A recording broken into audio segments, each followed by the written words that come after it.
একটা ছোট গল্প নিয়ে আবার আসলাম আপনাদের মাঝে।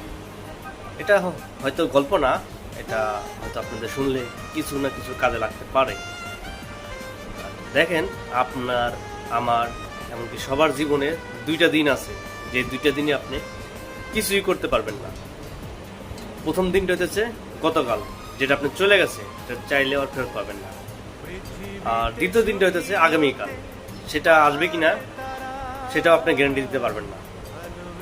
তো আপনার আমার জীবনে কিছু করতে হলে কখন করব? অবভিয়াসলি আজকে।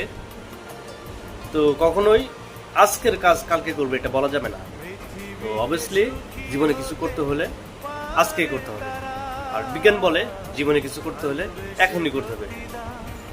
তো সবাই আজকে কালকে না করে যার যার প্রয়োজনীয় কোনো কাজ থাকে বা যেটা গুরুত্ব নাই, আজকে গুরুত্ব নাই, কালকে